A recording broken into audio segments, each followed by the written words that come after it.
असांजा कब्रिस्तान, असांजा महाग, असांजा कख सब कुछ जेके से बर्बाद कया पिया वञनि। हिते रहूं था सजन खां पहिरीं हक़ त उन्हनि जो आहे। असीं मालिक आहियूं, असीं भाॻिया आहियूं। अवी नवां आयल चोर मुहाजिर आहियो तंहिंजे पुछो त अॼु दिलि ख़ुशि थी वई। अॼु कोस्तान जे शऊर खे ॾिसी, कोस्तान जे हिन नौजवाननि जी हिम्मत खे ॾिसी अॼु दिलि जवान थी पई। जमराई तहलो सिर सिंध घुरो आज कपाई तहलो। उहे मेरियूं अखियूं खॼियूं आहिनि जेके सजूं अॻु करे मियाणी जे मैदान ते खॼियूं हुयूं। ॾाढो असीं माने सोचूं पिया त माना किथां भलाऊं आयूं। ये त अंग्रेज़नि खां बि ॾाढा थी विया। अंग्रेज़ आया त हुन सां फ़ौजूं गॾियूं, उन्हनि सां गॾु हुनजा अलाए कहिड़ा कहिड़ा गॾ हुआ न। विड़ाजे हमेशा नंगन ऐं दंगन लाइ रोशन सिन हीरन जा नाला कंदासीं।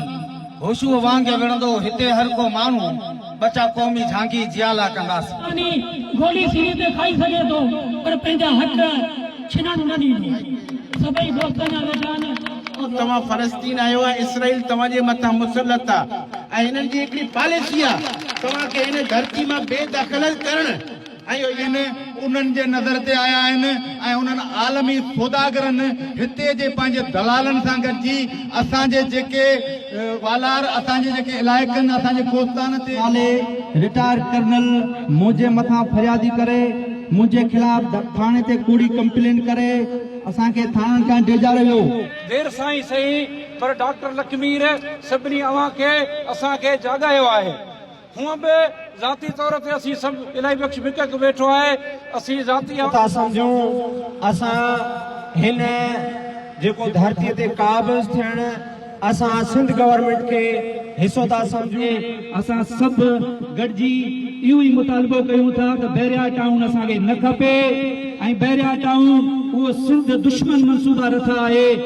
गॾाप जो इलाइक़ो सॼो कोस्तान जे इलाइक़े ते वालार थी पर धरतीअ सां मोहबत, धरतीअ सां गैरत असांखे वेहण न ॾिनो। सर्वे नंबर लॻल मिसाल मुंहिंजा 7 एकड़ जो खातो आहे, उन सर्वे नंबर हिकिड़ो लॻल, उहो बेसिकली खेत नंबर आहे। चोपड़ी सर्वे जेका हिन वटि देह जो नक्शो पिया झूली तो हेरो ॾींहुं बि ईंदो साथी, हेरो ॾींहुं बि ईंदो।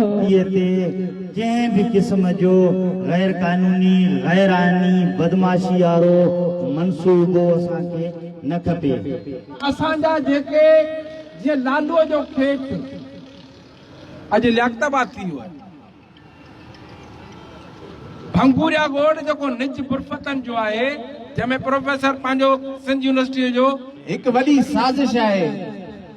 जॾहिं हिन बैरिया टाउन जो बुनियाद गराब में रखियो वियो, मलीर ज़िले में रखियो वियो, तॾहिं असांजे करे जंहिंजे हथ में सभु इख्तियार आहिनि, न को सियासी माण्हू को उन जी हले थी, न कंहिं ॿिए जी हले थी, हू आल नाल आहे, ज़िले जो मालिक थियो वेठो आहे। एप में वियासीं, जेके असां धरणा कयासीं, जेके असां मुख़्तलिफ़ प्रोग्राम कयासीं, तंहिंखां पोइ असां उनखे उते अचे असां उनखे पूरो कयो आहे। वालार जे ख़िलाफ़ बैरिया टाउन पहिरें मलीर ऐं गराब खां शुरू थी।